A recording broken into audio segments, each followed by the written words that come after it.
Have you ever walked into a room, a space previously filled with ambient chatter or quietude, and felt the air crackle with an almost electric tension? The entire energy, the very atmosphere of the place, shifts palpably, sometimes dramatically, even before a single word has escaped your lips, before you've even made eye contact with anyone present. Suddenly, lively conversations hush to awkward whispers, or cease altogether. Gazes that were open and relaxed become guarded, furtive, or perhaps even subtly hostile. An almost palpable, invisible shield of defensiveness seems to hang in the air, thick and suffocating. You're left standing there, perhaps feeling a flush of confusion, or a prickle of self-consciousness, wondering, what just happened? What did I do? Did I interrupt something? Is there something on my face? But here's a stark, often unspoken, and frequently misunderstood reality, one that seldom finds its way into polite conversation or self-help manuals. When your personal energy, your intrinsic vibrational signature, is genuinely potent, clear, and authentic, it doesn't just passively influence its surroundings. It can, and often does, profoundly unsettle those around you. It can, quite frankly, and without any malicious intent on your part, disturb the hell out of them, shaking the very foundations of their carefully constructed comfort zones. This isn't because you're radiating negativity, malice, or doing anything inherently wrong, aggressive, or provocative. Paradoxically, and this is a crucial distinction to grasp, it's often because your very presence, your authentic essence, your unshielded truth, acts like an unwelcome, intensely bright spotlight, suddenly cast upon everything they've desperately, perhaps unconsciously, tried to conceal from themselves and from the world. The hidden dusty corners of their own being they'd rather not acknowledge. The unexamined beliefs, the suppressed emotions, the uncomfortable truth they've swept under the rug of their consciousness. The brilliant thinker and depth psychologist, often cited as Shi Heng Yi, a name that resonates with the wisdom of figures like Carl Jung, illuminated this phenomenon with profound clarity, speaking often and eloquently about the shadow, those disowned, unclaimed, or repressed parts of ourselves. These are the insecurities we meticulously hide, the fears we deny, the unexpressed desires we bury so deep we almost convince ourselves and others that they simply don't exist. These are the parts of us that don't fit our idealized self-image or the persona we present to the world. But your energy, if it is vibrant, clear, and integrated, acts as an unconscious alarm bell, a resonant frequency that without any deliberate effort on your part begins to wake up these dormant, often uncomfortable shadows in others. It's like striking a tuning fork in a room full of unplayed instruments. Those instruments tuned to a similar or dissonant but rattled frequency will begin to vibrate in response. This is the hidden, often entirely unconscious reason they might suddenly act strangely, defensively, or even aggressively around you.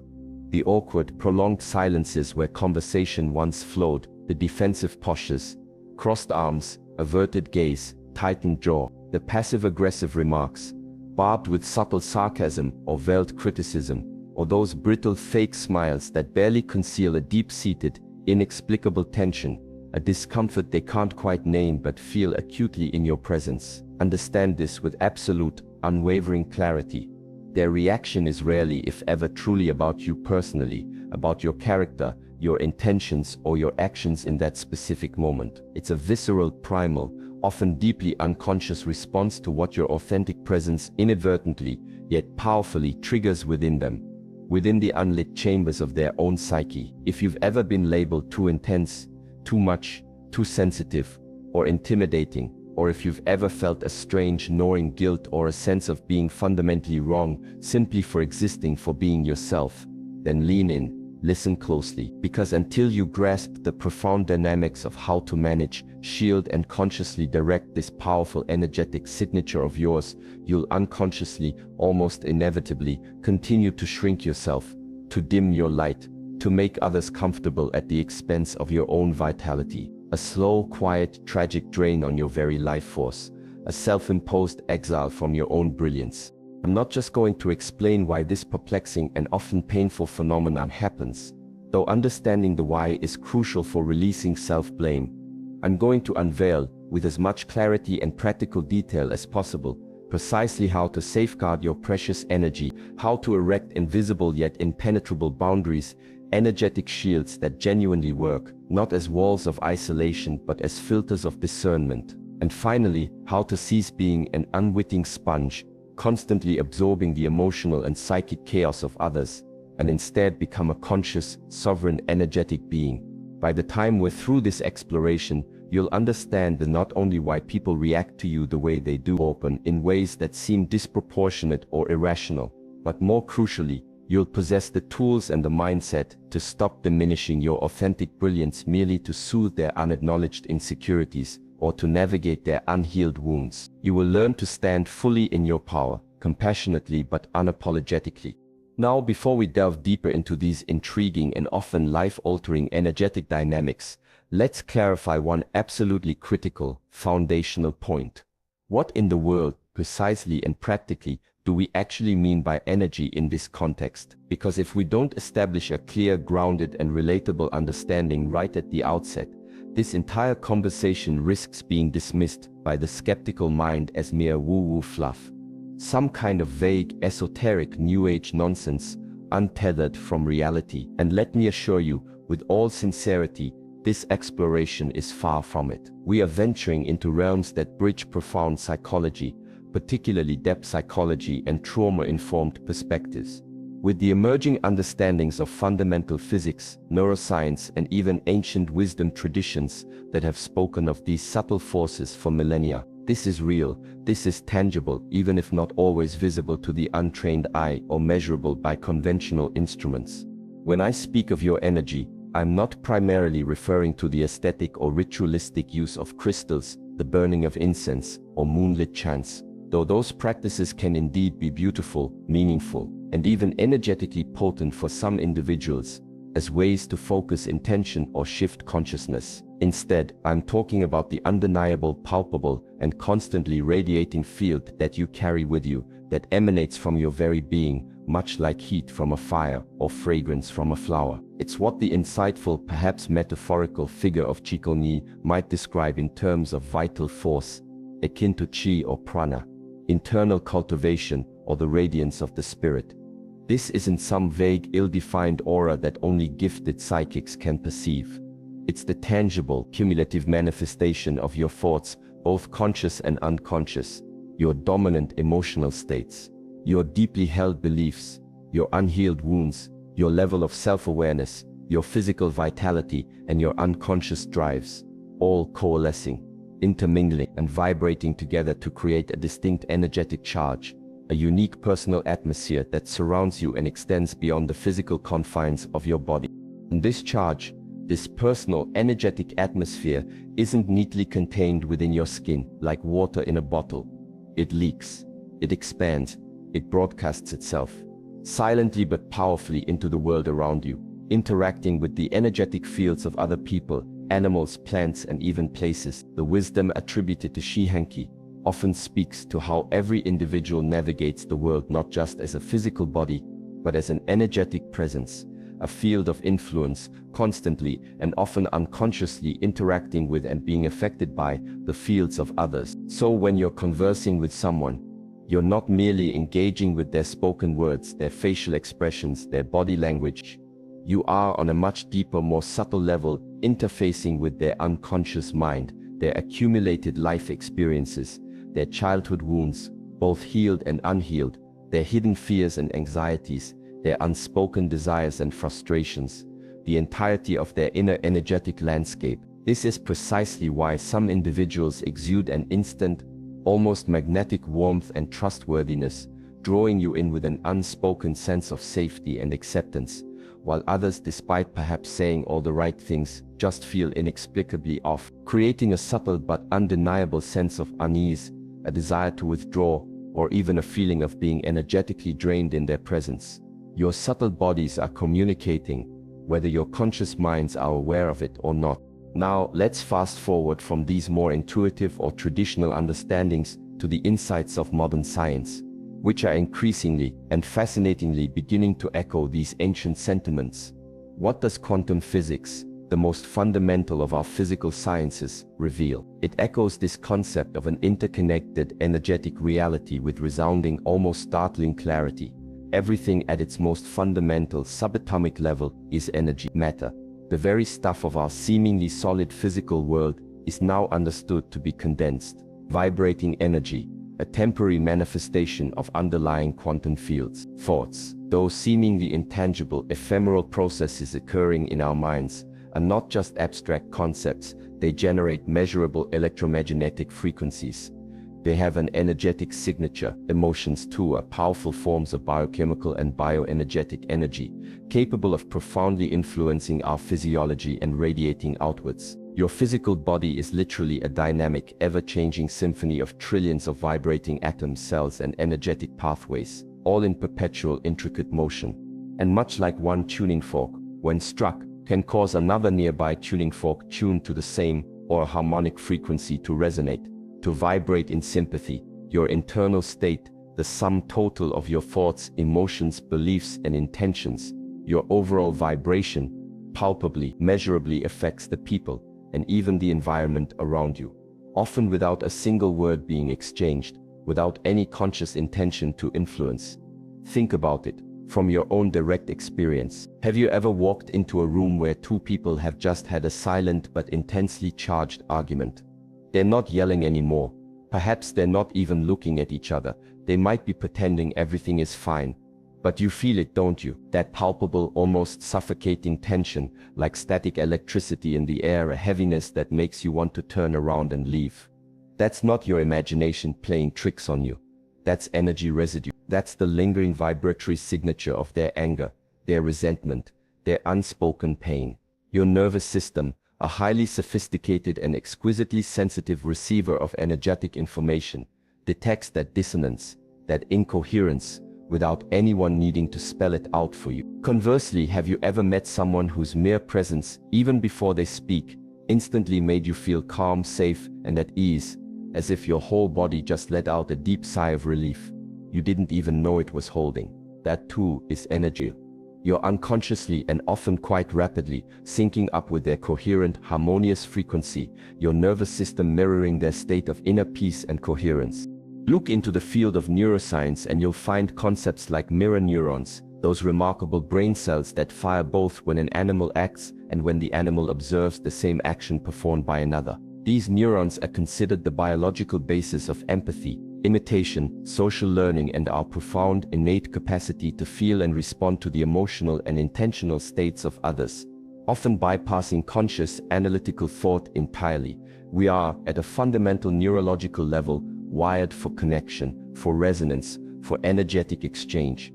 So when I say your authentic, potent energy can disturb people, I'm not being merely poetic or metaphorical. I'm stating that the unique energetic frequency you carry, a frequency shaped by your level of self-awareness, your unresolved traumas, or your progress in healing them, your inner confidence and self-acceptance, your clarity of intention, your connection to your deeper purpose, all of it is tangibly, palpably felt by others, whether they are consciously aware of it or not, whether they can articulate it or not.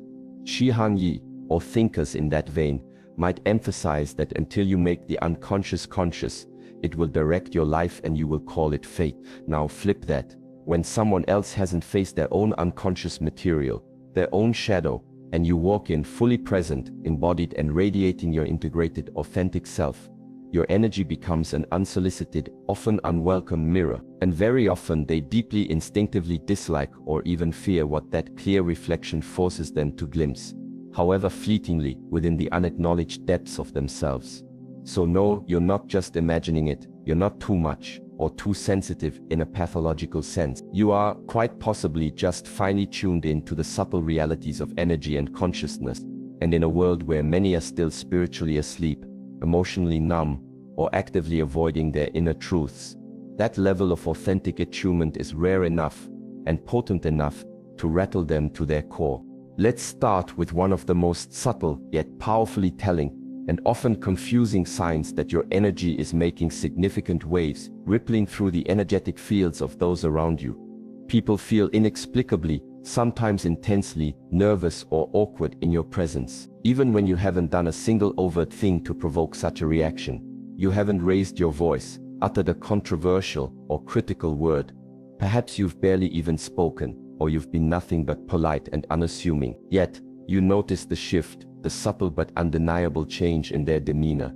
The moment you enter their space or engage with them, their body language, which may have been relaxed and open moments before, becomes tight, constrained, defensive. They might avoid direct, sustained eye contact, their gaze flitting around nervously.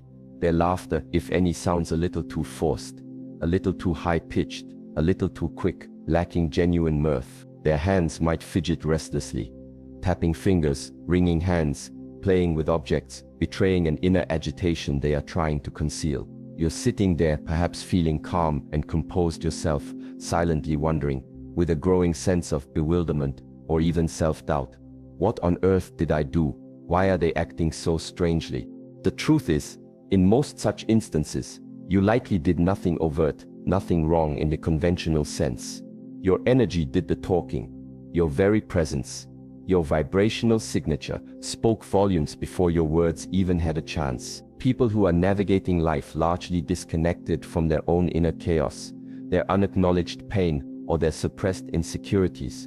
Those individuals who are grappling with low self-worth, carrying hidden shame, or hiding behind a carefully constructed, socially acceptable mask of everything's fine, I'm perfectly happy, often walk around encased in a kind of psychological and energetic armor. This armor is not made of steel, but it is forged from potent, albeit ultimately self-defeating, materials. Avoidance of difficult emotions, denial of uncomfortable truths, persistent pretense that all is well when, deep down, it is most certainly not. It's a defense mechanism designed to protect a fragile ego from perceived threats and to maintain a semblance of control in a world that often feels overwhelming. Then you enter the scene. Perhaps you are naturally clear, present, and unapologetically aware. Or perhaps you have done significant inner work to cultivate these qualities. You might not even be consciously aware of the level of clarity, authenticity, or coherence you emanate.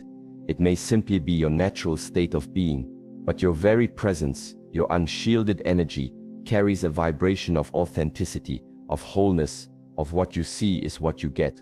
And for individuals accustomed to living in a state of internal distortion, fragmentation, or self-deception, this kind of raw, unfiltered clarity is profoundly, almost viscerally confronting.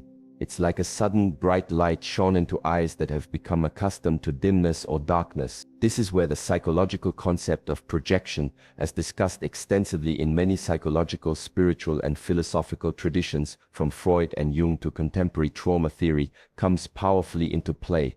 When someone's unconscious baggage, their repressed fears, their unowned insecurities, their projected self-judgments, becomes too heavy, too uncomfortable for them to consciously carry or acknowledge as their own, they often, without any conscious awareness of doing so, throw it, like a hot potato, onto the nearest person who makes them feel something they can't quite name, understand, or explain.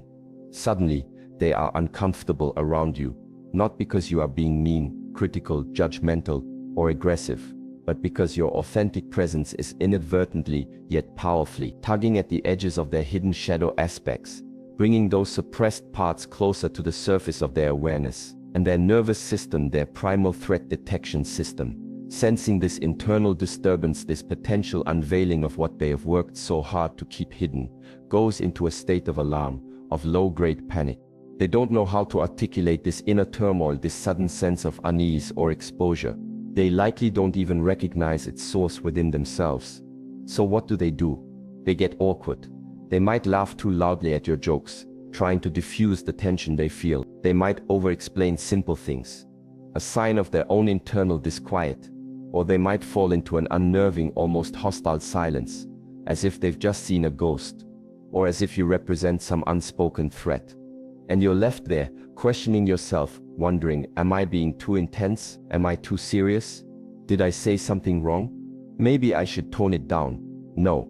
More often than not, you are simply holding a frequency of authenticity, of integrated presence, that they are not accustomed to either in themselves or in others. And that unfamiliarity, that dissonance, creates discomfort. Imagine someone who has been sitting alone in a pitch-dark room for years, their eyes fully adapted to the blackness. Then you walk in, unaware of their prolonged darkness, and casually, innocently, flip on a bright overhead light. What happens? They squint, they flinch, they might cry out in pain or anger. They might even recoil and yell, "Turn it off, it's too bright.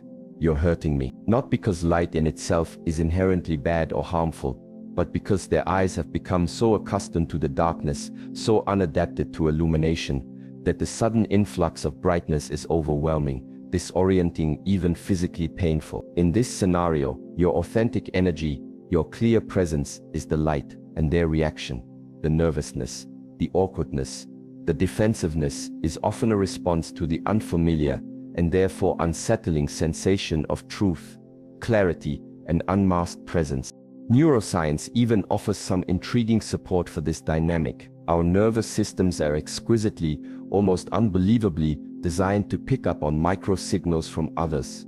Non-verbal cues, subtle shifts in posture and muscle tension, minute fluctuations in vocal tone, even, some research suggests, pheromonal signals and electromagnetic field interactions. When someone near you is fully grounded, present, and authentic, their nervous system tends to radiate a palpable sense of coherence, of inner harmony. For people who are not used to such a state in themselves, whose own internal systems are perhaps in a chronic state of flux, dissonance, anxiety, or guardedness, encountering your coherent field can, paradoxically, make their own systems start to glitch or feel dysregulated. Their heart rate might increase, their cortisol levels, the stress hormone, could spike. Their mirror neurons attempting to sync with your state might misfire or send confusing signals because their brain struggles to match or comprehend your unfamiliar frequency of calm, integrated presence. It's like trying to tune a badly damaged radio to a clear, strong station. The result can be more static and distortion, not less, at least initially. So, to reiterate with even greater emphasis, you are not too much. You are not making it weird. You are in essence holding up a high-definition, often unsolicited mirror. And the thing about mirrors is, some people see their reflection and are inspired to rise, to clean their own inner house, to embrace their own potential for clarity, while others see themselves, or rather the uncomfortable parts of themselves they've been avoiding, and feel an overwhelming compulsion to run, to attack the mirror, or to try and dim its brightness. Let them. That reaction, however painful or confusing it may be for you to witness, speaks volumes about their internal landscape, their readiness for self-honesty, not about your inherent worth or the validity of your authentic presence. Now, let's talk about a sign that can really mess with your head, that can erode your self-confidence and make you question your sanity, especially if you're unaware of the underlying energetic and psychological dynamics at play. Strangers, or even casual acquaintances, randomly challenging you, subtly undermining you, or hitting you with a sudden, inexplicable wave of passive-aggressive energy, seemingly out of absolutely nowhere. You walk into a store, polite, calm, and minding your own business. Perhaps you just ask a simple, straightforward question about a product, and the clerk responds with that tone.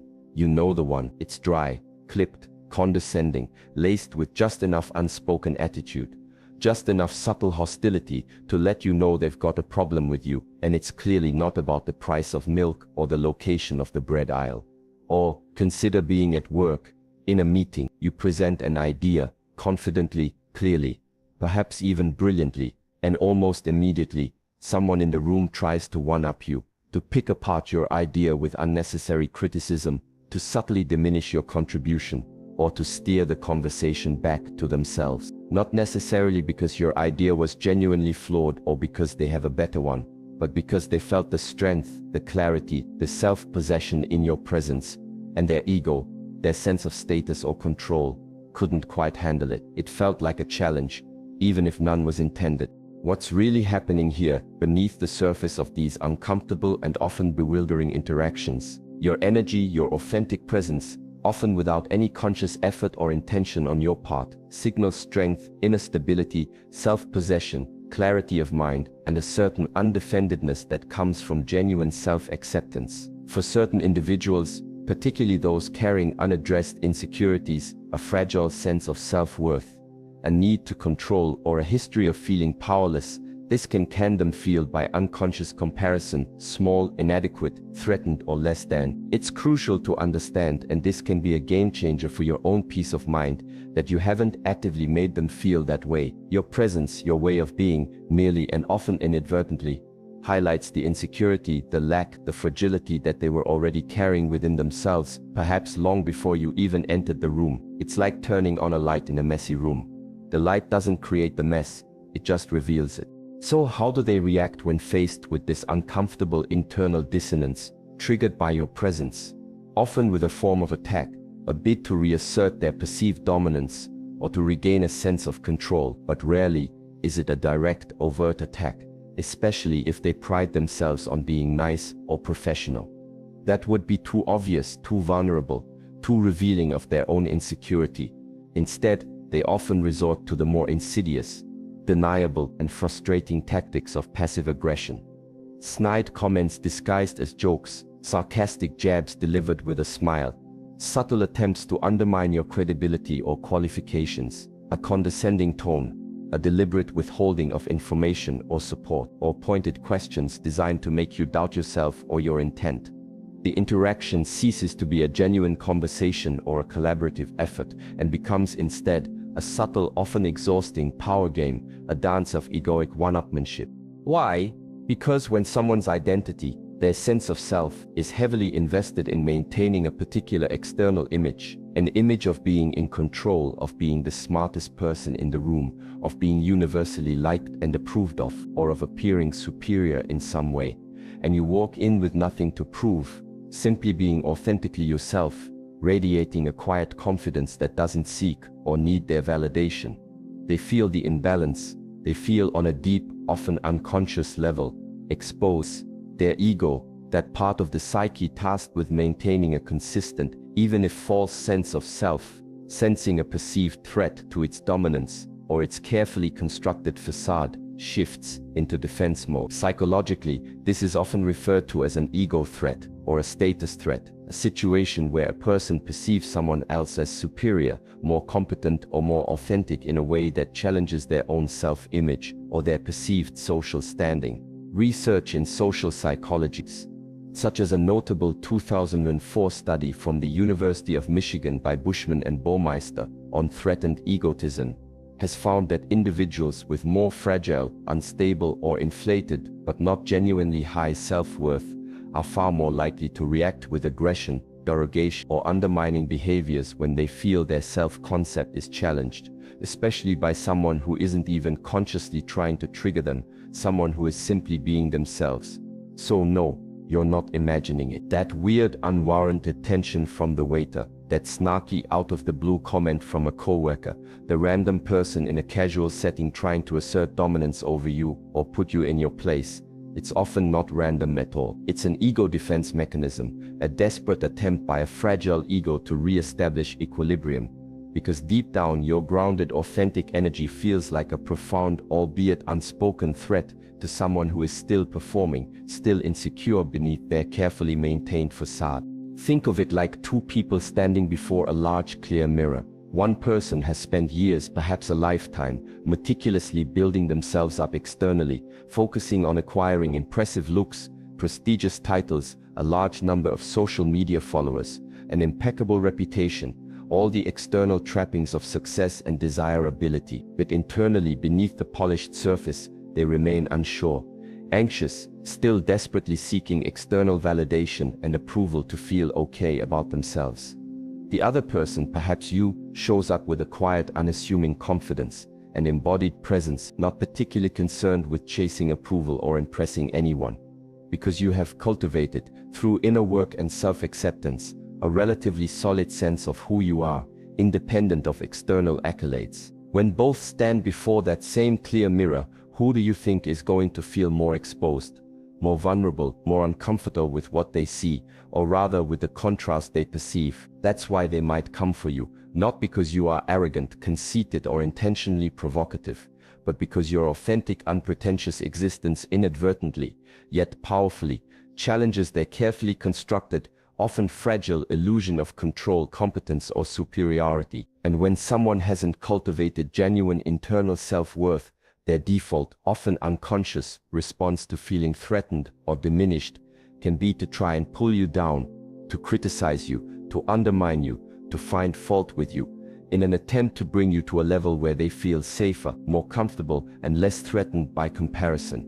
Again, the secret here, the way to navigate these challenging dynamics without losing your peace or dimming your light, is simple in concept, but not always easy in practice, especially if you've been conditioned to be a people pleaser or to avoid conflict at all costs.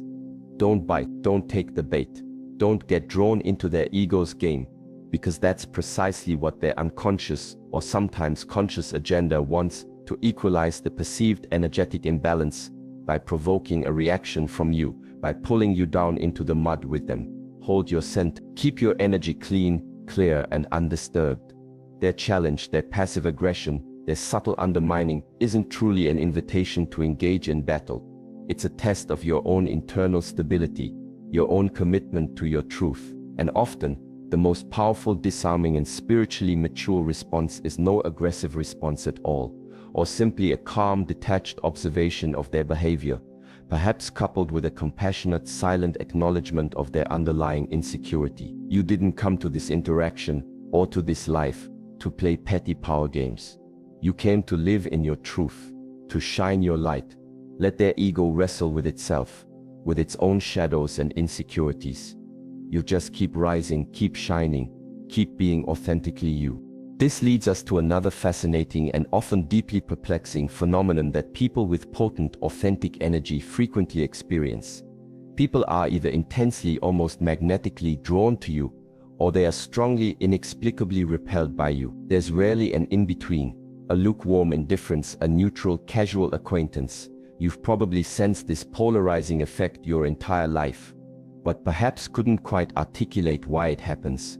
Or you may have even blamed yourself for it, thinking you were somehow too much or not enough.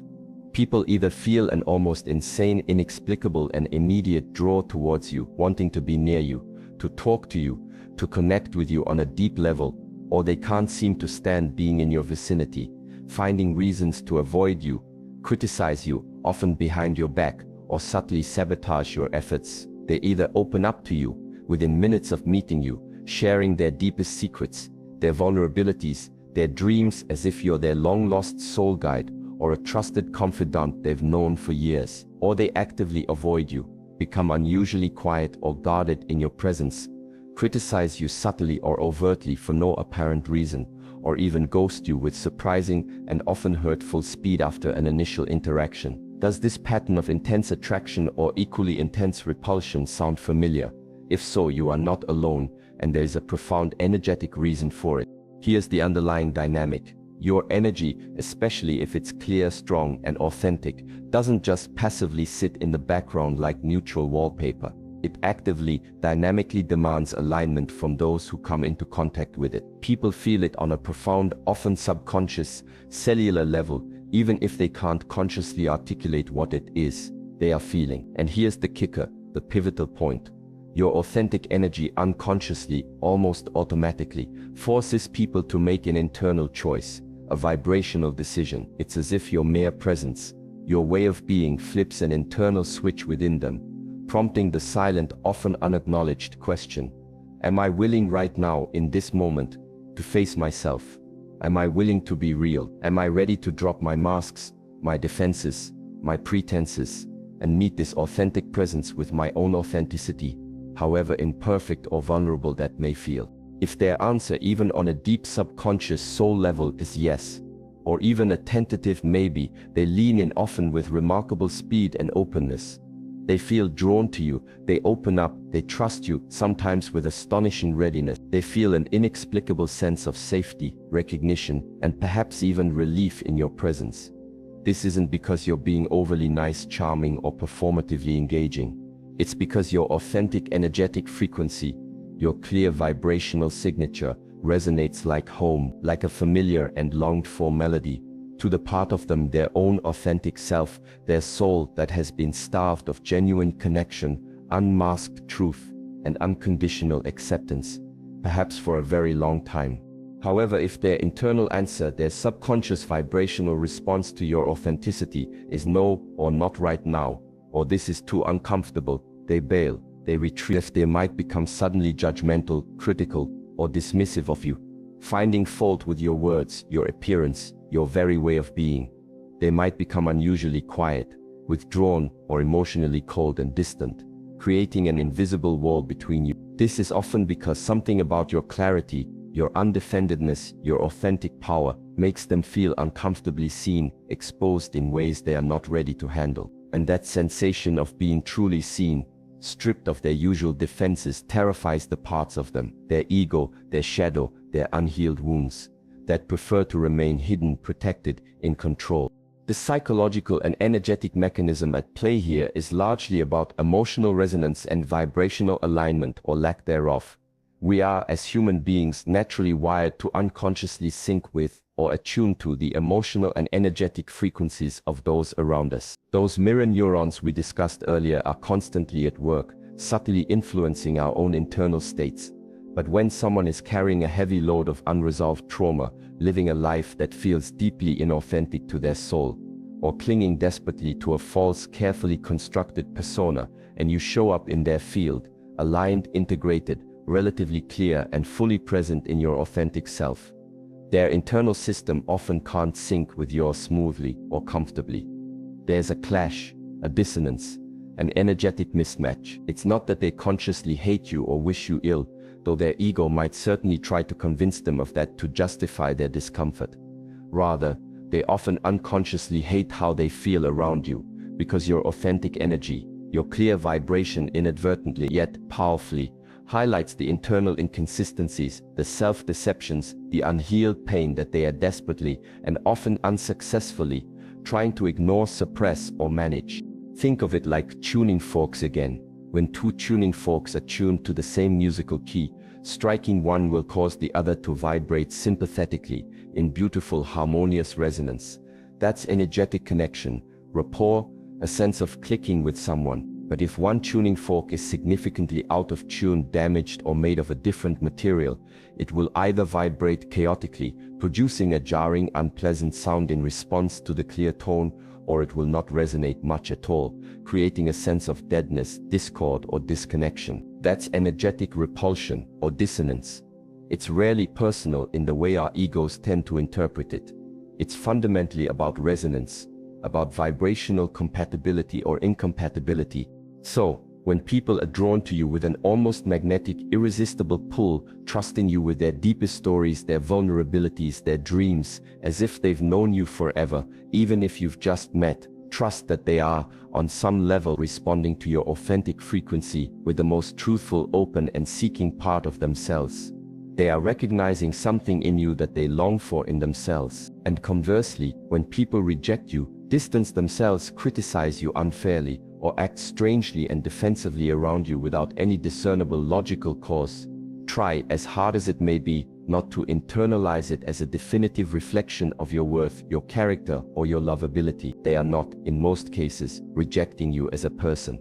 They are often unconsciously rejecting the part of themselves that your authentic energy, your clear light, is attempting to awaken, to bring into consciousness. And that awakening can feel profoundly threatening to an ego that has built its entire identity around staying asleep, hidden, or in control of a carefully managed illusion.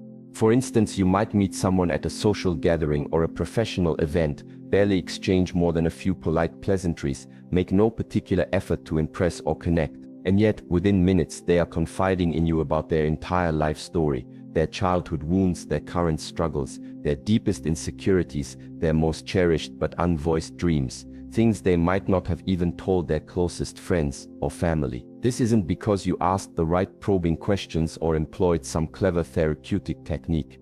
It's often simply because your presence, your energy, your way of listening without judgment emanates a palpable, almost tangible sense of safety, acceptance, and non-judgmental space where they feel, perhaps for the first time in a very long time, or even ever, that they can finally drop their mask, let down their guard, and be utterly, vulnerably real. Your authenticity gives them permission to access their own. Contrast this with someone else at the same event who gives you sideways, suspicious glances, avoids making eye contact, offers clipped monosyllabic answers to your attempts at small talk, or perhaps even abruptly stops texting you or responding to your calls after one conversation that veered into slightly deeper, more authentic territory than they were comfortable with. That is often their nervous system, their ego's defense mechanism signaling loud and clear, though often unconsciously, this level of clarity, this depth of presence, this authentic energy is too much for me right now. I'm not ready. I feel exposed. I need to retreat. The bottom line, the liberating truth is this: you are not meant to be universally digestible, palatable, or comfortable for everyone you meet. You are not here on this planet to contort yourself into a pretzel of inauthenticity, just to make other people feel at ease at the expense of your own soul, your own truth, your own well-being. You are here to be real, to be fully, authentically, unapologetically you. And that kind of potent, unshielded, real energy naturally, inevitably polarizes people. And that's not just okay, it's often a sign that you are living in alignment with your true self. It's a divine sorting mechanism. So stop trying so desperately to be universally likable, to win everyone's approval, to fit into every social box. Instead, focus on being unapologetically, compassionately authentic. The people who are ready for your truth, who resonate with your genuine frequency, who are on a similar path of growth and self-discovery, will be drawn closer, often with a sense of deep relief and recognition. The rest, those who are not yet ready, those who are threatened by your light, those who prefer the comfort of their illusions, let them walk. That isn't rejection in the way your ego might interpret it, it's energetic alignment. It's the universe gently, or sometimes not so gently, clearing your path of those who are not meant to journey with you at this time. Then there's the intriguing and often challenging dual attraction, empaths, those highly sensitive and intuitive souls, and unfortunately, energy vampires, those who unconsciously or consciously feed off the vitality of others, are often intensely, almost magnetically, drawn to your powerful, clear, and radiant energetic field. This is one of the trickiest, most demanding aspects of carrying potent energy to navigate successfully, and it requires a high degree of self-awareness, strong boundaries, and skillful discernment. You might constantly find yourself attracting these two very distinct, almost opposite kinds of people. On the one hand, the deeply sensitive, intuitive, and often highly creative empaths who feel an immediate sense of safety, understanding, and kinship with you, as if they found a kindred spirit, a safe harbor in a chaotic world. On the other hand, the emotional leeches, those individuals who often, without any conscious malice, but with devastating effect, seem to drain you dry of your vitality, your peace of mind, your very life force, without even noticing or perhaps caring about the profound impact they are having on you.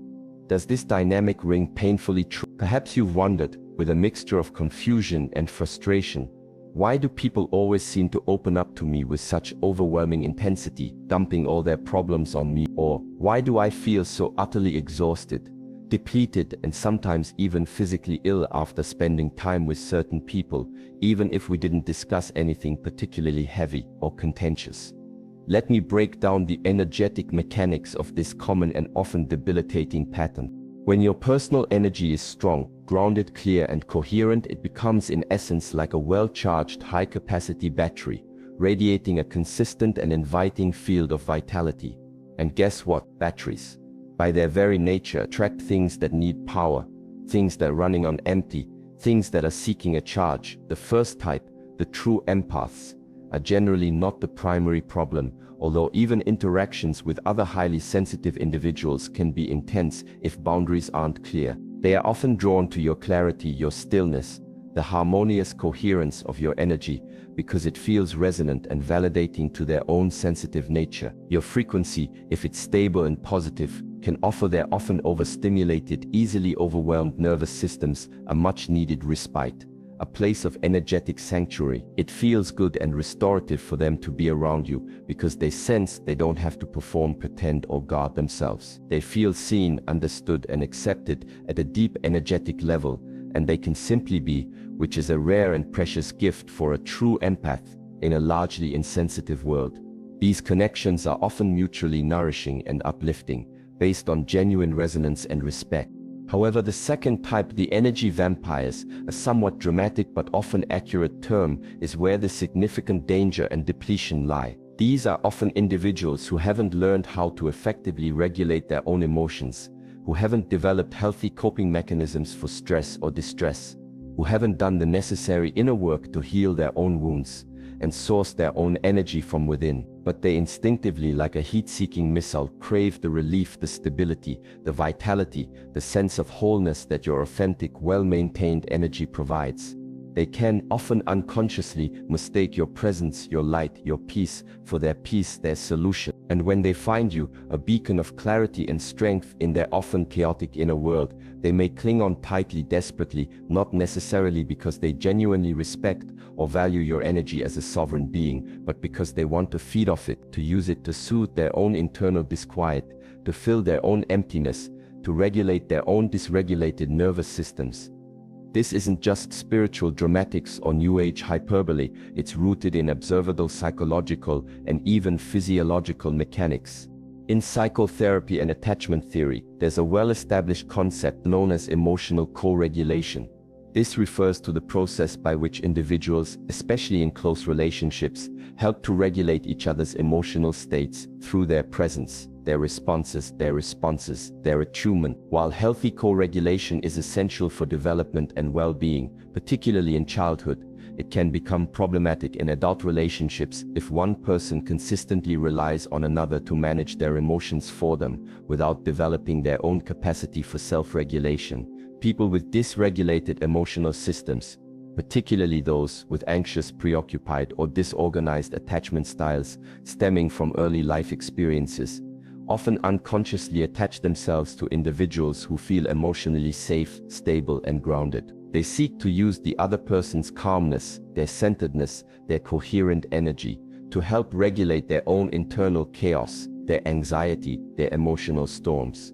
So, what happens in these dynamics? They might vent incessantly, without pause or self-awareness. They might trauma dump, suddenly and inappropriately oversharing intimate, often disturbing details of their past or present suffering, without considering your capacity to hold such information or the impact it might have on you. They lean on you emotionally and energetically as if you are their unpaid therapist, their personal healer, their spiritual savior, their emotional dumping ground, all rolled into one convenient, always available package. Often this happens without ever explicitly asking if you are willing or able or even have the energetic resources to take on that demanding and depleting role. And if you are not consciously aware of this dynamic, if your boundaries are weak or non-existent, if you have been conditioned to be a helper or a rescuer, you absorb it all, you take it on, you carry their burdens, as if they were your own. You walk away from these interactions feeling heavy, foggy-headed, emotionally raw, utterly drained, sometimes even physically ill or deeply depressed, as if you've just run an invisible emotional marathon for which you neither signed up nor received any nourishment in return. A simple but powerful metaphor. Your personal energy is like a pristine, clear, life-giving lake. True empaths, or healthy individuals, might come to sit by its shores, feel its peace, appreciate its beauty, perhaps dip a toe in, and maybe even leave a flower of gratitude or a word of appreciation behind, respecting its integrity. Energy vampires, on the other hand, often show up with large, empty buckets, or even with leaky pipes connected to their own toxic waste dumps. They dump their unprocessed emotional pollution into your clear waters, take what they need of your clean, vital energy to temporarily feel better, and then walk away without a word of thanks, without any sense of reciprocity, leaving you to deal with the contamination, the depletion, the emotional and energetic hangover. Here's a hard, uncomfortable but absolutely essential truth you must embrace if you wish to protect your vitality and fulfill your own purpose. You are not here on this earth to be an unlimited, unpaid and unappreciated dumping ground for others' unprocessed emotions, their unhealed traumas, their irresponsible life choices. You are not a rehabilitation center for broken souls who consistently refuse to take responsibility for their own healing journey, who prefer to seek external fixes rather than do the hard internal work. Yes, it is a noble and beautiful quality to be able to hold space for others with compassion, to listen with empathy, to offer genuine support, but it becomes an act of profound self-betrayal, a slow spiritual suicide, if you consistently and indiscriminately allow others to siphon your precious life force, to pollute your inner sanctuary, simply because they are too afraid, too lazy, or too unwilling to face their own shadows, and to learn to source their own energy from within. And if you've been conditioned from a young age, perhaps by family dynamics, cultural expectations, or even past life patterns, to be the strong one, the responsible one, the healer, the good listener, or the emotionally mature one in all your relationships, listen very, very closely. That very conditioning, that ingrained role, while it may have developed some of your greatest strengths, is also what makes you particularly exquisitely vulnerable to this draining dynamic of energetic vampirism. Because your light, your strength, your compassion, your clarity, doesn't just attract love, respect, and genuine connection. It also, unfortunately but inevitably, attracts neediness, desperation, manipulation, and the unconscious projections of those who are still lost in their own darkness. Your job, your sacred responsibility to yourself and to your own unique purpose, isn't to try and meet every need that presents itself, to heal every wounded bird that lands on your doorstep. Your job is to cultivate profound discernment, to learn to distinguish between those who genuinely deserve and can benefit from access to your precious energetic field in a reciprocal and respectful way, and those who are simply looking for a quick, temporary fix at your expense, a free energetic meal.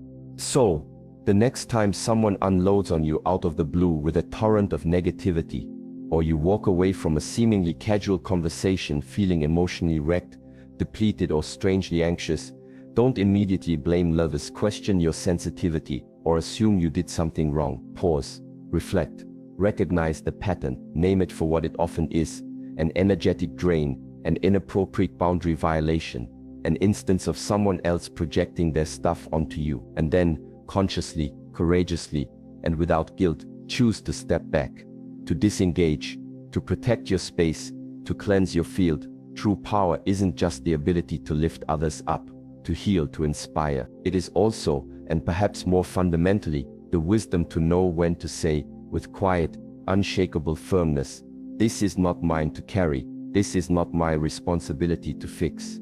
I choose peace. I choose sovereignty." And here's a beautiful, often overlooked and deeply affirming side note that speaks volumes about the nature of authentic, clear energy. When your personal energy is truly clean, coherent, and emanating from a place of inner peace and self-acceptance, you don't just attract or repel certain types of people, you also often quite noticeably draw in animals, young children, and even seem to have a more harmonious, almost magical relationship with nature itself. You might walk past a dog on the street, and instead of barking or ignoring you, it stops pulling on its leash, its body relaxes, its gaze softens as it looks at you with a curious, gentle calm. You visit someone's house, and their notoriously shy, reclusive cat, the one who supposedly hates strangers and hides under the bed whenever visitors arrive, comes right up to your lap, purring, and settles in as if you've been trusted friends for a lifetime. You didn't do anything specific, you didn't try to coax them with treats or baby talk. Something in your energy, your very vibration, your unthreatening, peaceful presence, silently communicated to their instinctual nature, "This space is safe. This presence is calm. You can relax here. There is no threat." And that's the remarkable thing about animals and very young children, before they are too heavily conditioned by adult anxieties and societal norms. They don't operate on pretense, social constructs, or intellectual judgments. They don't care about your job title, your bank balance, your social status, your political opinions, or your carefully curated public image. They feel vibration. They sense truth directly. They recognize energetic safety and authenticity with an almost unerring instinct. Even plants, those silent sentient beings, can seem to thrive, to grow more vibrantly in your home or workspace if your energy is consistently harmonious, loving, and peaceful.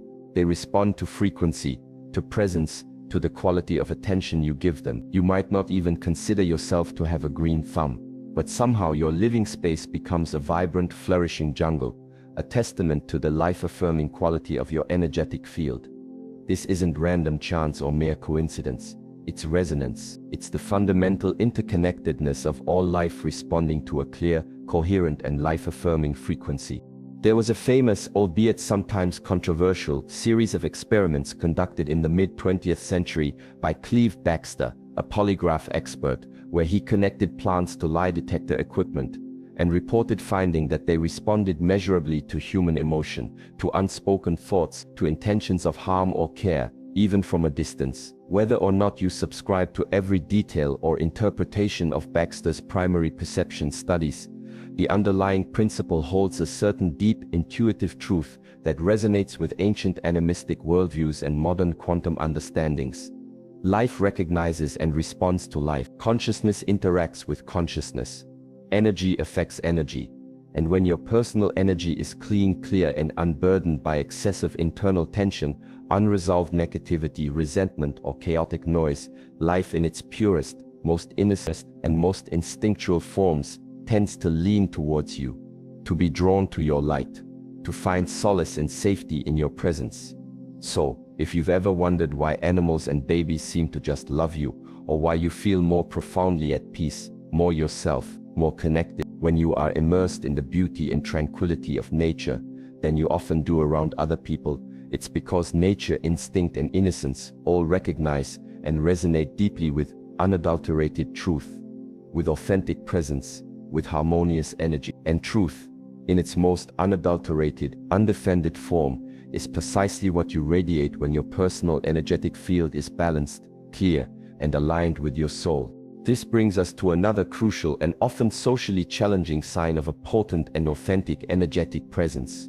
You find with increasing clarity and sometimes uncomfortable intensity that you simply cannot stand inauthenticity, pretense, or manipulation in others. And reciprocally, and often quite dramatically, inauthenticity cannot stand you. If you've ever felt physically uncomfortable, almost nauseous, in environments saturated with fakeness, superficiality, or unspoken agendas, if superficial small talk, office politics, or social gamesmanship feel like a unique, almost unbearable form of torture to your soul, if you can sense with an almost visceral gut-level certainty when someone is being polite but not genuine, when their words don't match their energy, when they are wearing a mask or performing a role, that's not you being too picky, too judgmental, too serious, or socially awkward, as you may have been told, or as you may have told yourself. That's your finely tuned, highly sensitive, energetic system being acutely and rightly intolerant to dissonance, to incoherence, to the jarring vibration of untruth. And here's the fascinating, often empowering twist. This intolerance, this vibrational mismatch, works both ways. Not only can you acutely feel and be repelled by inauthenticity in others, but people who are deeply entrenched in their own inauthenticity, who are heavily invested in maintaining their false personas, often feel profoundly, inexplicably threatened, uncomfortable, or even angered by your genuine unmasked presence. You don't even have to say a word. You don't have to challenge them directly. Your mere presence, your quiet authenticity, your undefended way of being can rattle the carefully constructed masks right off their faces, making them squirm, fidget, or lash out in defensive, often irrational ways. Why does this happen with such predictable intensity? Because when your personal energy is aligned with your core truth, when you've done the hard, often painful inner work of facing your own shadow, of integrating your disowned parts, and when you consciously, shieldlessly choose to live with integrity, with congruence between your inner state and your outer expression, you carry a kind of vibrational truth, an energetic clarity that cuts through the atmospheric noise, the social static, the collective illusions, like a finely honed laser-sharp blade. People who are living behind masks, who are performing a version of themselves that they think will gain them approval, status, or safety, rather than simply being themselves, authentically and vulnerably, feel this. They sense it on a deep, often unconscious energetic level, and it makes them profoundly nervous, deeply defensive, sometimes even inexplicably hostile or contemptuous. Psychologically, this ties back directly and powerfully to the concepts of the persona versus the shadow, ideas explored with profound insight by depth psychologists like Carl Jung and echoed in the wisdom attributed to Shi Heng Yi. The persona, as Jung described it, is the socially acceptable mask, the carefully curated public image that we wear for the world, the role we play in society. It's the version of who we pretend or aspire to be, to fit in, to be liked, to achieve success. The shadow, as we've discussed, encompasses everything we try to hide, to deny, to repress, even from ourselves, our perceived weaknesses, our unacceptable desires, our unhealed wounds, our darker impulses.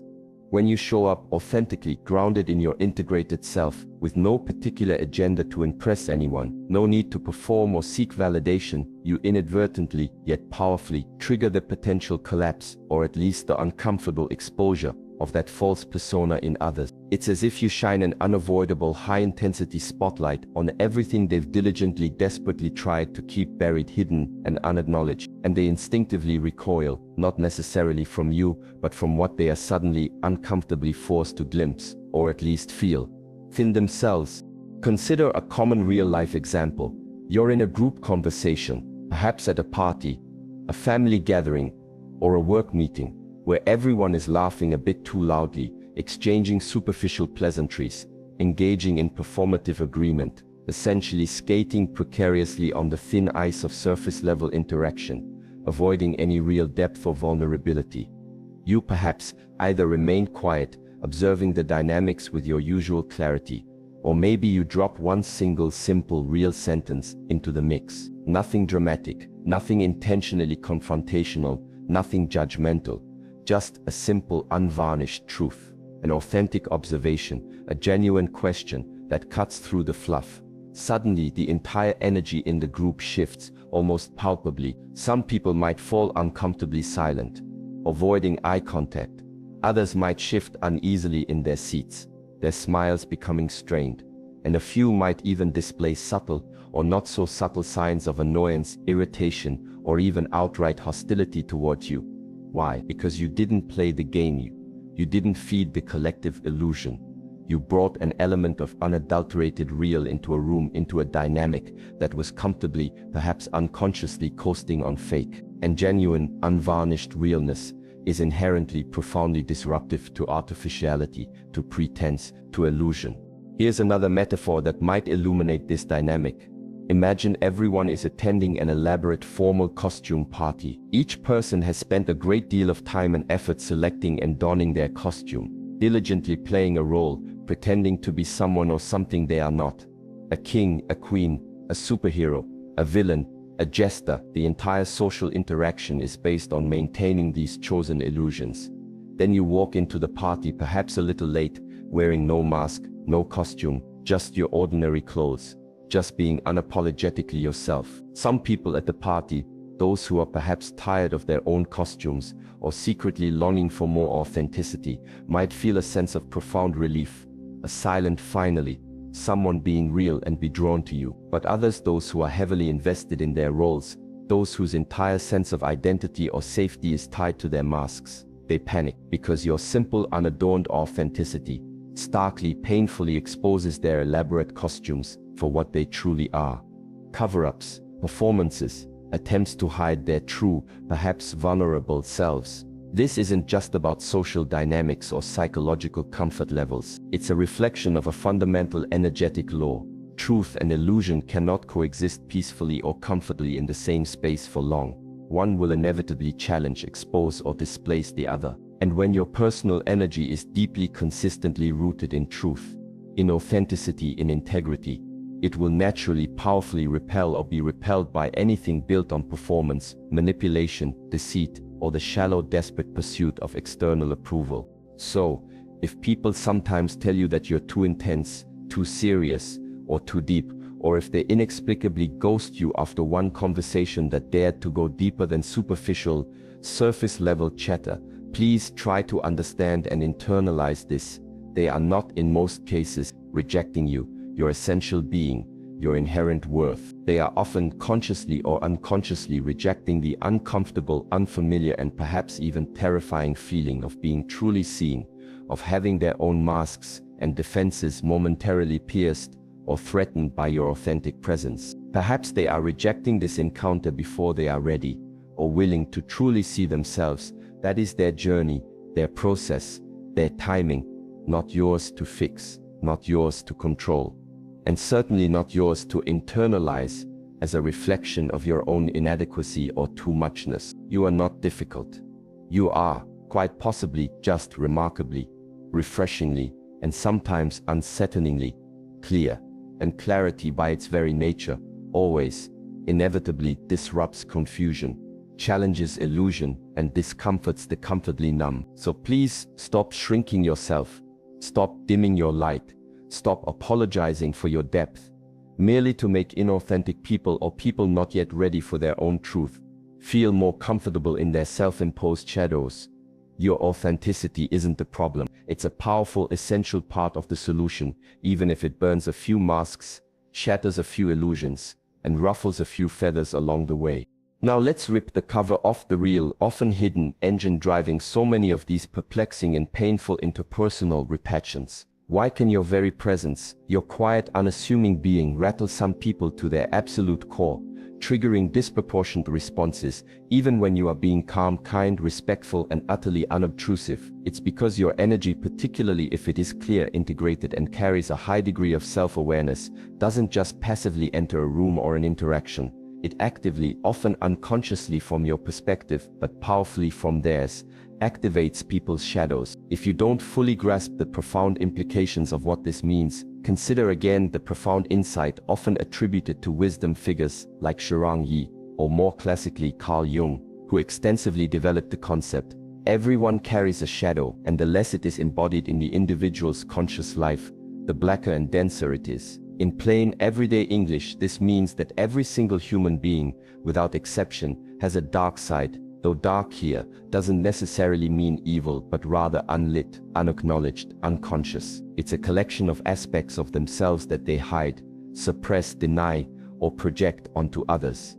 This shadow typically contains repressed anger, shame, guilt, envy, jealousy, greed, deep-seated insecurities, unhealed traumas, unacceptable desires, and all the messy, uncomfortable, socially undesirable stuff that doesn't fit the good person image, the idealized persona they strive to project to the world and often to themselves. Now here's the truly wild and often misunderstood part. That shadow, that collection of brilliant energies and potentials, doesn't just vanish into thin air because they pretend it's not there, because they deny its existence, or because they successfully suppress it from their conscious awareness for years, or even decades. It festers, it builds pressure in the unconscious. It leaks out in indirect, often destructive ways, through passive aggression, inexplicable moods, addictions, self-sabotage, or sudden, irrational outbursts. And when someone with a tightly sealed off, heavily defended, and largely unconscious shadow comes into direct contact with someone like you, someone who has perhaps done significant, courageous inner work to face, understand, and begin to integrate their own truths, their own shadows, their own complexities, and all, they often feel an intense, deeply uncomfortable, and utterly bewildering sense of exposure, of being seen in a way that bypasses all their usual defenses. This isn't because you are consciously judging them, analyzing them, or trying to expose them.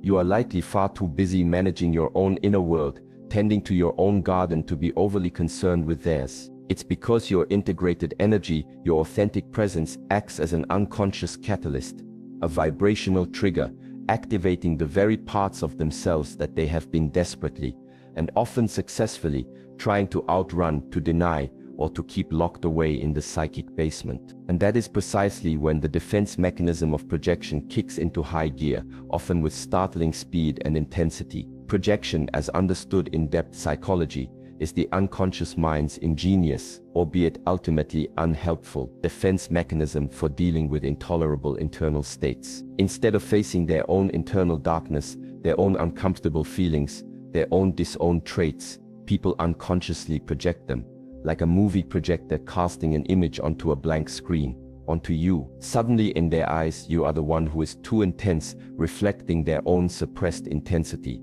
You are the one who thinks you're better than everyone, a projection of their own insecurity and feelings of inadequacy. You are intimidating because your authenticity threatens their fragile ego.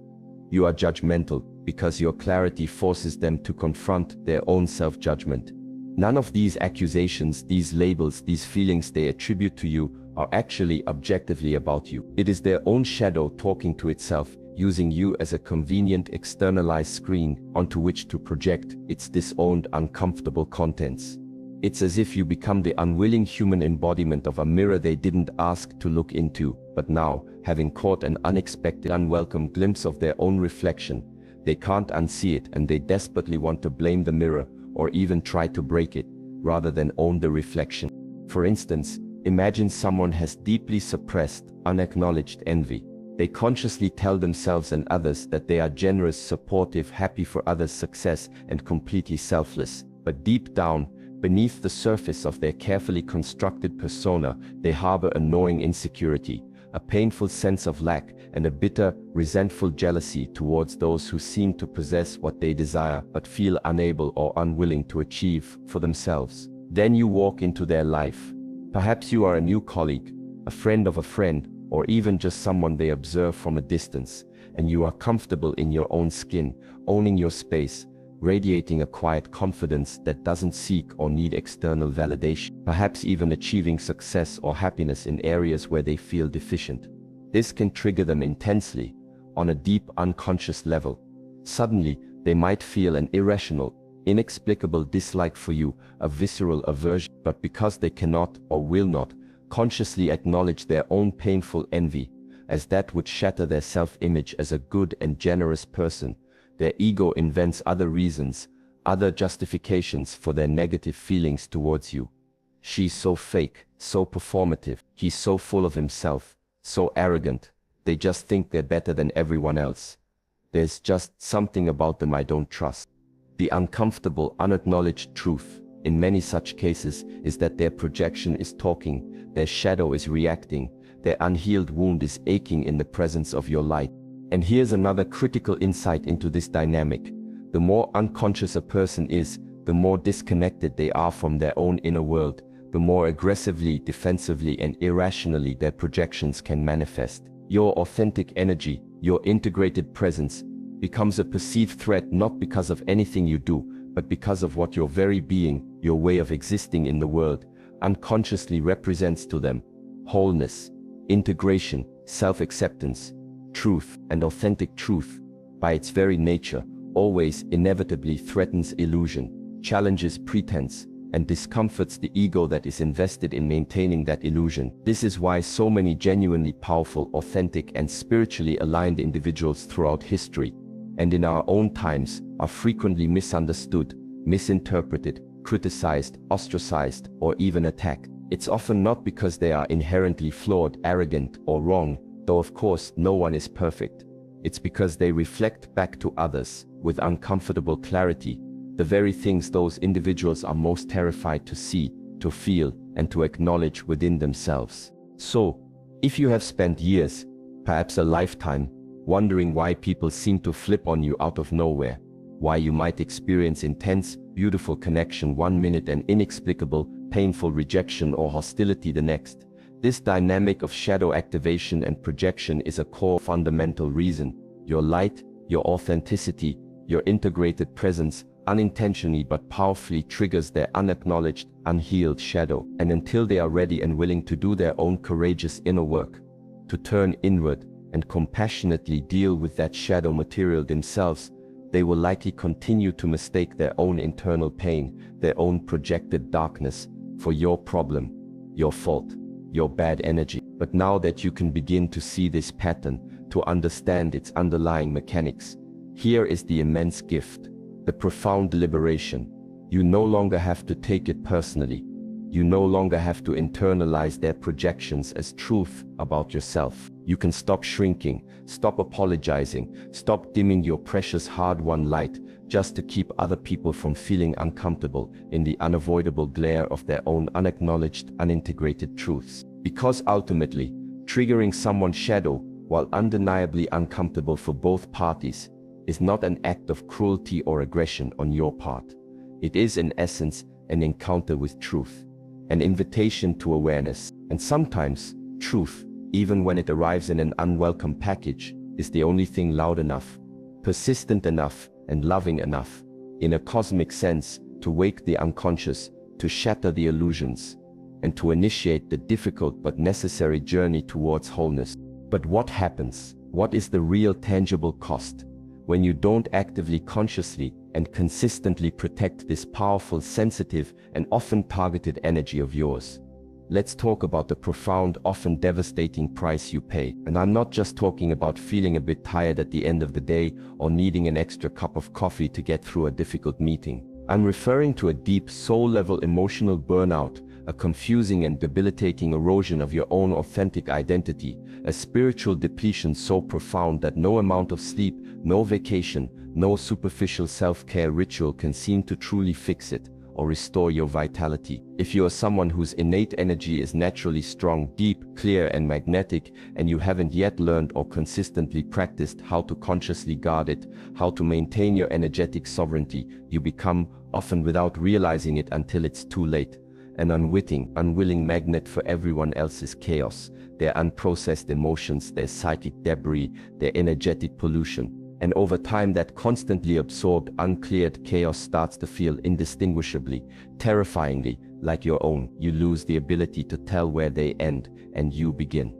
Here's how this insidious, often gradual process of energetic depletion and contamination frequently shows up in daily life. First, you might start doubting your own keen, reliable instincts, second-guessing those clear gut feelings, those intuitive nudges that once served you so well as an inner compass. You begin to distrust your own perceptions because they seem to lead to so much interpersonal friction or discomfort. Then, you might notice that you get easily, disproportionately drained by conversations, social interactions, or even just being in certain environments, like crowded malls, noisy offices, or emotionally charged family gatherings, that used to feel energizing, neutral, or at least manageable. Or perhaps you start waking up in the morning, even after a full night's sleep, with a vague, unsettling, free-floating anxiety, a sense of dread or heaviness. For no apparent logical reason, you might find yourself increasingly saying yes to things you intuitively, deep down feel are wrong for you, are a no in your soul. Commitments, requests, relationships, just to keep the peace, to avoid conflict, to be seen as nice or cooperative, or because you feel an overwhelming, inexplicable sense of guilt or obligation. And gradually, almost imperceptibly at first, then with increasing and alarming clarity, you lose the ability to clearly discern where your own authentic feelings, needs, desires, and boundaries end, and other people's feelings, needs, expectations, and projections begin. That, my friend, is not you being too sensitive in a weak or pathological way. That is the hallmark, the undeniable symptom of an energetic field that is wide open, unprotected, unfiltered, and constantly being bombarded and infiltrated by external energies. Imagine for a moment, if you will, walking around in the world with no skin, no physical boundary, no protective barrier whatsoever between your delicate internal organs and the external environment. Every microbe, every pollutant, every sharp object, every temperature change, every physical impact, it all directly affects you, penetrates you, wounds you. That's a terrifying thought, isn't it? Well, for an energetically sensitive person without conscious energetic boundaries, that is often their daily, lived reality on a psychic and emotional level. Every emotion expressed or unexpressed by those around them, every unspoken tension, every psychic projection, every environmental stressor, it all sticks to you, it seeps into your field, and if you don't consciously, regularly, and effectively clear it, it becomes enmeshed with your own energy. It accumulates like layers of psychic grime, eventually feeling like it is you, like it's your own inherent anxiety, your own depression, your own confusion, your own exhaustion. Here's what most people, even many who consider themselves spiritually aware, don't fully realize or consistently practice. Energy moves in both directions. It's a constant, dynamic exchange. You are not just broadcasting your own energetic frequency out into the world. You are also simultaneously and continuously receiving energetic information, impressions, and influences from everything and everyone around you. It's a two-way, or rather a multi-directional channel, Souvenir, if someone around you, a family member, a colleague, a friend, even a stranger in a public space, is consciously or unconsciously dumping their fear, their guilt, their shame, their anger, their resentment, their unprocessed trauma into your shared energetic space, often through complaining, blaming, gossiping, or simply radiating a strong negative emotional charge, and your energetic boundaries are permeable, weak, or non-existent, you will absorb it. Your highly sensitive nervous system, your empathic nature, your open auric field will start to carry and resonate with those discordant signals, those heavy energies that are not yours, that do not belong to you, that have nothing to do with your own authentic state of being. This is why so many strong, intuitive, empathic, and creative individuals often go through debilitating, recurring cycles of burnout, chronic fatigue, anxiety, depression, confusion, and even profound identity crisis, because they have spent years, perhaps a lifetime, unconsciously playing the role of an emotional sponge, a psychic dumping ground, an energetic caretaker for others, mistakenly believing they are helping, being compassionate, being a good person, or keeping the peace, when what they are really truly doing is engaging in a slow, painful, and ultimately unsustainable form of energetic self-sacrifice, a gradual erosion of their own precious life force, their own unique soul signature. Let's go even deeper into the mechanics of this. There's a well-documented psychological and neuroscientific term called emotional contagion, and it's exactly what it sounds like. You can literally catch someone else's emotions, their joy, their sadness, their fear, their anger, through exposure to their vocal tone, their posture, their facial expressions, their micro-expressions, even if they never explicitly say a single word about how they are actually feeling. Our mirror neuron systems, our limbic resonance, make us susceptible to this. Now multiply that effect by a factor of 10, or even 100, if you are an energetically open, highly sensitive and empathic person. You don't just feel someone else's mood. You can, if you are not careful, internalize it. Take it on as your own. Let it become part of your own emotional landscape. And if you don't establish and consistently maintain clear, conscious, energetic boundaries, you can start making decisions that aren't even truly yours, driven by absorbed emotions or beliefs. You might find yourself chasing goals that don't genuinely light you up from within, but that someone else projected onto you. You might carry guilt, shame, or responsibility that doesn't actually belong to you, that was subtly or overtly offloaded onto you by others. You risk, over time, losing the clear, true signal of your own soul, your own inner guidance system, because it becomes buried, distorted, or drowned out under the accumulated, deafening noise of everyone else's unresolved issues, their unhealed wounds, their projected desires, their psychic static. Let me be unequivocally crystal clear on this point, because it is foundational to your well-being and your ability to live a fulfilling life. You cannot fully step into and joyfully fulfill your unique, sacred purpose in this lifetime if your personal energetic system is constantly clogged, contaminated, and depleted by other people's energy. Your power, your clarity, your creativity, your innate brilliance, your very life force needs protection, not impenetrable, isolating walls that lead to loneliness and disconnection. Not a cold, cynical detachment that hardens the heart, but conscious, intentional, flexible, and loving boundaries. You need to create the sacred space within yourself and cultivate the consistent habit of regularly, honestly checking in with yourself and asking, with profound self-compassion, is this feeling, this thought, this urge, this anxiety, this sadness, this anger, truly mine, or did I, perhaps, pick this up from someone else? From some situation, from the collective field? And if the honest answer, the deep intuitive knowing, is this is not mine, then you must learn, practice and master the art of letting it go, of releasing it, of returning it to its source. Perhaps with a blessing or a prayer for healing, if that feels appropriate. Without explanation, without justification, without guilt, without taking it personally. Because if you don't actively, consciously and consistently protect your energy, the world with its myriad demands, projections, and unconscious needs will use it, will drain it, will pollute it. And it certainly won't ask for your permission first. It will simply take until you learn to say energetically and sometimes verbally, no more, this far and no further. My energy is sacred, and I am its sovereign guardian. From this moment forward, if this resonates with you, I invite you to begin to treat your personal energy not as an unlimited, freely available public resource, but as something infinitely precious, sacred, and vital. Your most valuable currency, the very essence of your life force.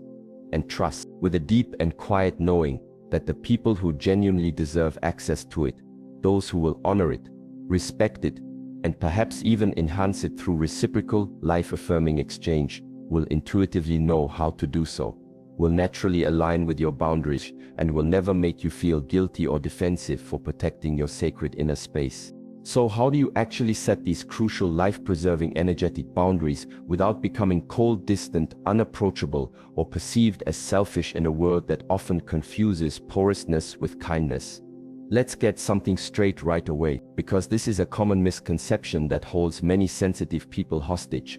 Having strong, clear, and consistently maintained boundaries doesn't mean you transform into a reclusive, misanthropic, "don't talk to me, I'm too spiritual for your drama" kind of person. It simply means you finally courageously make the conscious adult decision to stop indiscriminately bleeding your precious life force, your time, your attention, your emotional energy, for people, situations, or causes that do not align with your core values, that drain your vitality without reciprocity, or that simply wouldn't offer you a metaphorical bandage, let alone a transfusion, if you were the one in need. And if your energy is indeed naturally strong, clear, and magnetic, if you are often the one people instinctively turn to for advice, clarity, comfort, or a sense of stability, then you need these well-defined boundaries, like you need oxygen, like a deep-sea diver needs a reinforced submersible. Not just emotional boundaries, e.g., I won't tolerate disrespect, but specifically energetic boundaries, because without them, you are constantly, unconsciously leaking power, being siphoned, being depleted, even by well-meaning but energetically unaware individuals. But here's the empowering, liberating news. You don't need to yell, to scream, to become aggressive, or to engage in dramatic confrontations to establish and maintain these boundaries. You don't need to justify your needs extensively with long, convoluted explanations that often just invite debate or manipulation. And you certainly don't need to offer lengthy apologetic dissertations for choosing to protect your sacred inner space and your well-being. You just need to get crystal clear, utterly unambiguous, within yourself first. The outer boundary is merely a reflection of an inner resolve. Let me break down some practical, actionable steps for how to put this into practice effectively, starting today. Step 1. Ground yourself consciously and intentionally before every significant interaction, or whenever you feel your energy starting to waver or become scattered. This doesn't require a 30-minute meditation session on a mountaintop, though that can certainly be beneficial too if you have the time and inclination. It can take as little as 10 to 30 seconds, a brief but potent pause, before you walk into a potentially challenging room, before you answer a difficult phone call, before you engage in a conversation you anticipate might be draining or confrontational. Take a moment, close your eyes as possible, or just lower your gaze. Take a few slow, deep, centering breaths, feeling your feet firmly on the ground, your spine tall, your body present, mentally or even softly under your breath. Affirm something like, I am grounded in my own energy. I am centered in my truth. I choose what enters my field. I do not absorb what is not mine to carry. I am sovereign. This simple, intentional act primes your nervous system, shifts your energetic posture from reactive to proactive, from absorbent to discerning. It creates a subtle but powerful internal shield. Step 2. Visualize a protective yet permeable filter around your entire being, not an impenetrable rigid wall. Walls block all connection, both good and bad, leading to isolation and stagnation. Filters, on the other hand, are intelligent. They protect while still allowing for positive, nourishing, and reciprocal exchange. Imagine a thin, shimmering, resilient layer of light, perhaps a radiant golden mesh, a vibrant blue flame, or a crystalline sphere, completely encompassing you, extending a few inches or even a few feet out from your physical body. This filter is programmed by your intention. It allows love, truth, clarity, joy, and genuine connection to pass through easily, nourishing and uplifting you. Simultaneously, it effectively blocks, deflects, transmutes, or neutralizes guilt-tripping manipulation, projected negativity, psychic debris, emotional dumping, and general energetic chaos from others. See it, feel it, believe in its efficacy. Practice this visualization regularly, especially before entering challenging environments, until it becomes an almost automatic energetic state. Step 3. Master the art of saying no. Clearly, calmly, concisely, and with zero added, unnecessary explanation or apology. Every time you over-explain a boundary, every time you offer a lengthy justification for why you can't or won't do something, you subconsciously apologize for having the boundary in the first place, which weakens its power and invites further negotiation or manipulation from those who are determined to get their way. Practice simple, direct, and respectful refusals. No, thank you. That doesn't work for me at this time. I appreciate you thinking of me, but I won't be available for that. I'm not the right person to help with this particular conversation task, but I wish you well in finding a solution. My plate is full right now, so I'll have to decline. Period. No guilt, no lengthy convoluted justifications. No feeling like you owe anyone an apology for prioritizing your own well-being, your own time, your own energy. This takes practice, especially if you've been conditioned as a people pleaser, but it is a game changer. Step 4. Become highly exquisitely discerning about who you grant deep, intimate, emotional, and energetic access to. Not everyone deserves a backstage pass to your soul, to the most vulnerable and precious parts of your being. Just because someone is hurting, struggling, or in need does not automatically make it your job to fix them, to rescue them, or to carry their burdens for them, especially if they are not actively taking responsibility for their own healing and growth. Just because they crave your energy, your attention, your validation, doesn't mean they have earned the inherent right to it, or that you are obligated to provide it. Ask yourself this powerful, clarifying question often, especially after interactions that leave you feeling drained, confused, or off. Does this person, this situation, this interaction genuinely restore me, uplift me, inspire me, or does it consistently drain me, deplete me, diminish me? That question alone, answered with radical honesty and acted upon with courage, can radically positively change the entire landscape of your life and your relationships. And here's the crucial, overarching mindset shift that seals it all, that makes these practices truly effective and sustainable. Understand that healthy energetic boundaries aren't primarily about aggressively pushing people away, about creating distance out of fear or anger. They are, rather, about consciously, lovingly, and consistently holding your own energy, your own vibrational space, at such a high, clear, coherent, and authentic frequency that only those individuals, situations, and energies that are ready, willing, and able to meet you at that resonant level can comfortably, harmoniously stay. It's not primarily about rejection, it's about selection, about energetic alignment, about conscious creation. You are, in essence, curating your life, your experiences, your relationships, your energetic environment, much like a skilled museum curator selects only the most valuable, authentic, and resonant pieces for display. Not everyone, not every energy makes the guest list for your inner sanctuary. And that is not just perfectly okay, it is absolutely necessary for your well-being, your growth, and your ability to fulfill your unique purpose. For example, you're on a phone call, and a friend or family member starts dumping the same old negativity, reciting the same familiar litany of complaints, dramas, and self-pitying stories that you've heard 100 times before, without any apparent desire for genuine solutions or self-reflection.